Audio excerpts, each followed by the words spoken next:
আসসালামু আলাইকুম। ঢাকার রাস্তায় চলাচলের জন্য হাইব্রিড ভেহিকেল কেন বেশি উপযোগী এই বিষয় নিয়ে আলোচনা করব এই ভিডিওতে। যানজটের এই শহরের রাস্তায় ঘন্টার পর ঘন্টা জ্যামে আটকে থাকতে হয়। অল্প অল্প গতিতে রাস্তায় গাড়ি এগিয়ে চলে, কিছুক্ষণ পর পর ব্রেক করে গাড়ি থামিয়ে রাখতে হয়। এসি ছাড়া গাড়িতে চলা প্রায়ই অসম্ভব হয়ে পড়ে। এই পরিস্থিতিতে হাইব্রিড ভেহিকেলের বৈশিষ্ট্য এবং সুবিধাসমূহের কারণে এটি অধিক উপযোগী।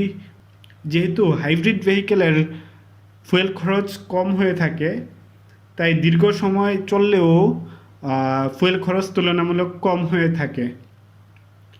হাইব্রিড ভেহিকেলের এসি ইলেকট্রিক কম্প্রেসর দিয়ে চলে, তাই এসি চলার জন্য ইঞ্জিন অন রাখার প্রয়োজন হয় না। এতে করে ফুয়েল খরচ অনেক কমে যায় এবং হাইব্রিড ভেহিকেলের এসি কুলিং এফিসিয়েন্সি অনেক ভালো হয়ে থাকে। হাইব্রিড ভেহিকেলের সেলফ কন্ট্রোল সিস্টেমের জন্য জ্যাম রাস্তায় ইঞ্জিন অফ অন করার ঝামেলা থাকে না, তাই এর অপারেশন অধিক সুবিধাজনক হয়ে থাকে। আধুনিক ব্রেকিং সিস্টেম যেমন এবিএস, ইবিডি এর মতো ইলেকট্রনিক কন্ট্রোল ব্রেক সিস্টেম থাকার কারণে গাড়ি নিয়ন্ত্রণ করা সহজ এবং নিরাপদ। প্রি কলিশন সিটি বা পিসিএস সিস্টেম থাকার কারণে সেফ ড্রাইভিং নিশ্চিত করে। সর্বোপরি বলা যায় হাইব্রিড ভেহিকেলে থাকে এই সুবিধাগুলোর জন্য ঢাকা রাস্তায় চলাচলের জন্যে এটি অধিক উপযোগী একটি ভেহিকেল।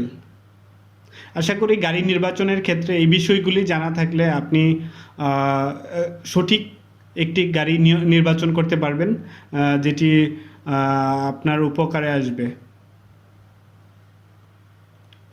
আশা করি ভিডিওটি আপনার উপকারে আসবে। ধন্যবাদ। আল্লাহ হাফেজ।